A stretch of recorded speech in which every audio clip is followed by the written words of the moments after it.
Ժողովուրդ ջան, 1 րոպե շուտ ուզում եի այս վիդեոն նկարել, որովհետև իմ շատ սիրելի հետևորդներից մեկը այն վիդեոյի տակ, որտեղ որ ասում եմ, որ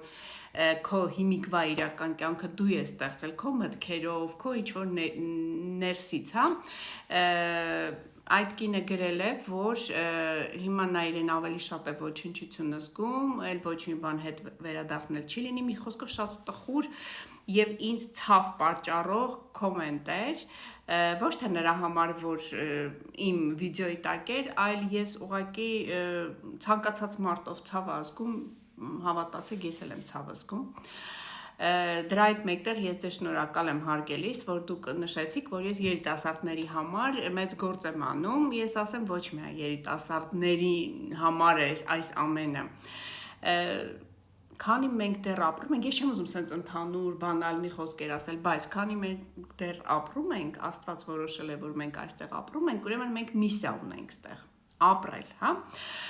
եւ երբեք չգիտենք մեր ցանկացած արարք, անգամ ամենանշան արարք, ինչ լավություն կարող է բերել եւ ուրիշներին եւ մեզ։ Ես չգիտեմ ինչու եք դուք այսքան հուսահատ, դուք կիմանաք, որովհետև ամեն մարդուն իր վիշտն է ավելի մոտիկ, հա, այն որ համեմատում են, ասում են, տես իրավիճակը ավելի վատ է, այն նրանը, ասում են, ինչ անեմ, ես իմ վիճակի համար եմ պատասխանատու, բայց այնուամենայնիվ թույլ տվեք ասեմ, որ ես իմ շրջապատում ունեմ մարդիկ, որոնք որ իրանց երեխաներին են կորցրել, որոնք որ իրոք անտանելի վիշտ են տարել, բայց էլի շարունակում են ապրել, բայց ոչ թե նրա համար, որ նրանք ձեզանից ուժեղ են, բոլորովին, կամ նրանց վիշտը ավելի թեթև է, էլի բոլորովին։ Պարզապես մարդը հավատալու խնդիր ունի, հա, նա չի հավատում այլևս, որ իր հետ կարող է լավ բան լինել, որովհետև անցյալում բազմիցս ինչ-որ միայն վատ բաներ են եղել, բայց դա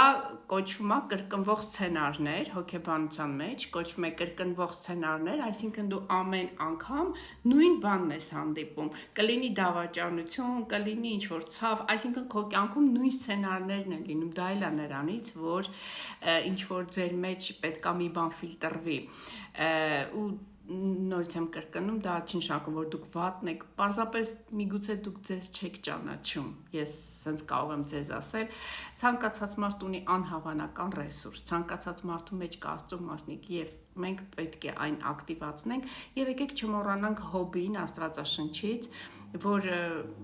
ամեն ինչ կորցնելուց հետո էլի չէր դադարում հավատալ լավ ապագային։ Ես վստահ եմ, որ դու կարող ես սիրելիս